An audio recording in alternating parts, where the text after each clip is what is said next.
IG Sindh Ghulam Nabi Memon ने police अफसर राजा उमर खिताब को उनके रिटायरमेंट पर शाया निशान तरीके से रुखसत किया। इस मौके पर additional IG Javed Alam ओढ़ो, SSP CIA SIU Aslam Rao समेत दीगर पुलिस अफसरान मौजूद थे।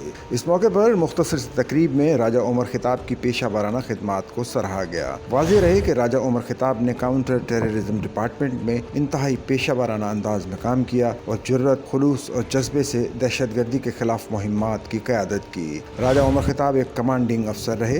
इनके हम असर पुलिस अफसरान और जूनियर्स ने हमेशा उनकी पेशा वाराना कारकर्दगी को सराहा। सच्चल न्यूज़ नेटवर्क की वीडियोज़ में खुश आमदेद। नाजरीन, वीडियो से मुताल्लिक अपनी कीमती राय का इजहार कमेंट बॉक्स में ज़रूर करें और चैनल को सब्सक्राइब करें।